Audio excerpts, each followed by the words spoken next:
നാളെ ചൊവ്വ ഇത്തരം വിദ്യാഭ്യാസ സ്ഥാപനങ്ങൾക്ക് ജില്ലാ കലക്ടർ അവധി പ്രഖ്യാപിച്ചതുമായി ബന്ധപ്പെട്ട അറിയിപ്പും കേരളത്തിലെ ഏറ്റവും പുതിയ കാലാവസ്ഥാ മുന്നറിയിപ്പും നാളെ ഏതെല്ലാം ജില്ലകളിൽ അവധി സാധ്യതയുണ്ട് എന്ന അറിയിപ്പുമാണ് ഇന്നത്തെ വീഡിയോയിൽ നിങ്ങളുമായി പങ്കുവെക്കുന്നത്. വിശദമായ വീഡിയോയിലേക്ക് കിടക്കുന്നതിന് മുമ്പ് ഈ വീഡിയോ ആദ്യം ഒന്ന് ലൈക്ക് ചെയ്ത് കാണാൻ ശ്രദ്ധിക്കുക. ഉപകാരപ്രദമായ നിങ്ങളുടെ സുഹൃത്തുക്കൾക്ക് ഷെയർ ചെയ്യാനും ഈ ചാനൽ സബ്സ്ക്രൈബ് ചെയ്യാനും മറക്കാതിരിക്കുക. വീഡിയോയിലേക്ക് കിടക്കാം.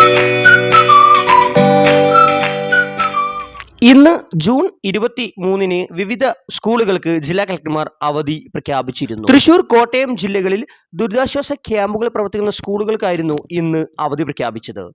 ഏറ്റവും പുതിയ മുന്നറിയിപ്പ് പ്രകാരം വിവിധ ജില്ലകളിൽ കേന്ദ്ര കാലാവസ്ഥാ വകുപ്പ് യെല്ലോ അലർട്ടുകൾ പ്രഖ്യാപിച്ചിരിക്കുന്നു. മലപ്പുറം മുതൽ കാസർഗോഡ് വരെയുള്ള ജില്ലകളിൽ ഇന്നും നാളെയും മറ്റന്നാളും യെല്ലോ അലർട്ട് പ്രഖ്യാപിച്ചിട്ടുണ്ട്. മറ്റന്നാൾ ആലപ്പുഴ, എറണാകുളം, തൃശൂർ ജില്ലകളിലും യെല്ലോ അലർട്ട് പ്രഖ്യാപിച്ചിട്ടുണ്ട്. ഈ ജില്ലകളിൽ മാത്രമാണ് നാളെ അവധി സാധ്യതയുള്ളത്. ഇതേസമയം ഇപ്പോൾ പുറത്തുവന്ന അറിയിപ്പ് പ്രകാരം ഏറ്റവും പുതിയ അവധി അറിയിപ്പ് ഇവർക്കാണ്. കോട്ടയം ജില്ലയിൽ ദുരിതാശ്വാസ ക്യാമ്പുകൾ പ്രവർത്തിക്കുന്ന വിദ്യാഭ്യാസ സ്ഥാപനങ്ങൾക്ക് 2025 ജൂൺ 24 ചൊവ്വ അവധി പ്രഖ്യാപിച്ചുകൊണ്ട് ജില്ലാ കളക്ടറുടെ അറിയിപ്പ് ഇപ്പോൾ ലഭ്യമായിട്ടുണ്ട്. മറ്റ് ജില്ലകളിലെ അവധി അറിയിപ്പ് ഉടൻ തന്നെ നിങ്ങളെ അറിയിക്കുന്നതായിരിക്കും. Thanks for watching.